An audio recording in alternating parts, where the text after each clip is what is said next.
Mungkin kalian bertanya, bagaimana komputer bisa saling berkomunikasi atau mengakses data dari komputer lain menggunakan internet dengan bantuan protokol?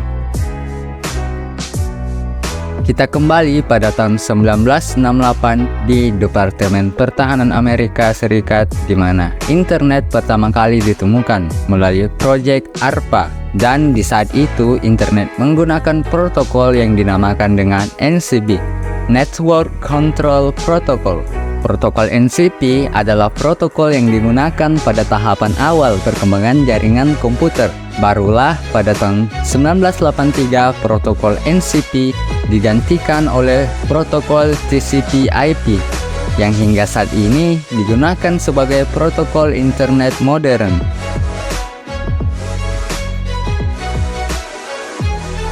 Meskipun TCP/IP adalah kumpulan protokol yang digunakan dalam jaringan modern dan berhubungan dengan lapisan jaringan dan transport OSI, keduanya bukanlah hal yang sama. TCP/IP lebih merupakan implementasi praktis, sementara OSI adalah referensi teoritis yang menyediakan panduan bagi para profesional untuk memahami cara jaringan berkomunikasi. Protokol TCP/IP mengambil referensi dari OSI model, yang dimana OSI digunakan untuk memahami dan menggambarkan bagaimana jaringan komputer berfungsi. Digambarkan berbentuk hierarki yang dimana memiliki 7 lapisan, setiap lapisan memiliki tugas berbeda tetapi saling berhubungan.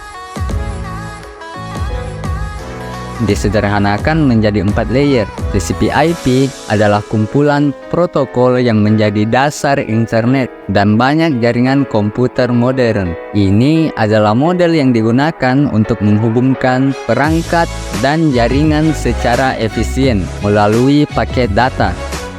TCP/IP terdiri dari 4 lapisan utama, yaitu application layer, transport layer, internet layer, dan physical layer.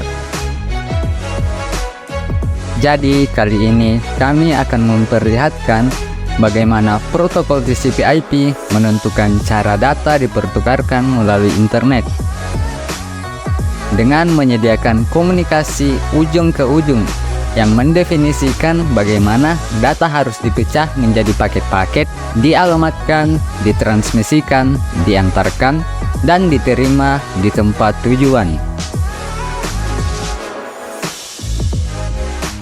Kami akan membawa kalian lebih dekat mengamati perjalanan sebuah data. Dimulai ketika kita ingin mengakses sebuah website menggunakan aplikasi web browser. Disinilah peran layer yang menyediakan antarmuka, yaitu application layer. Dengan mengetik nama domain website tujuan, saat itulah data dibuat. Isi data tersebut diwakili dalam bentuk biner, termasuk teks, gambar, suara, video, dan berbagai jenis informasi lainnya. Saat ini kita berada di layer aplikasi.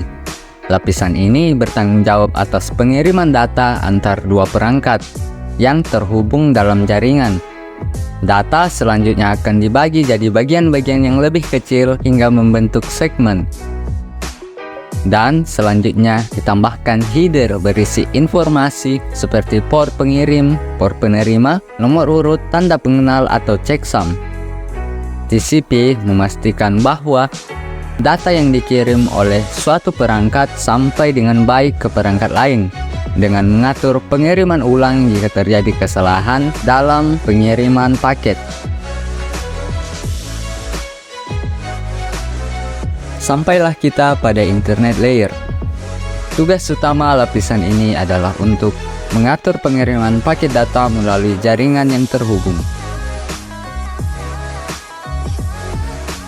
Sebelumnya, segmen akan diubah menjadi paket.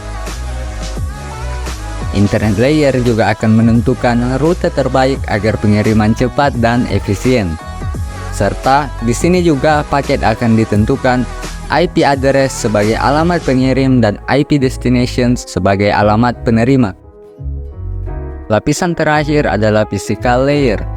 Lapisan ini bertanggung jawab atas transmisi fisik data dalam bentuk sinyal elektrik, optik, atau elektromagnetik. Seperti halnya mobil yang mengangkut paket di jalan raya dan menuju langsung ke penerima paket, yaitu penyedia layanan.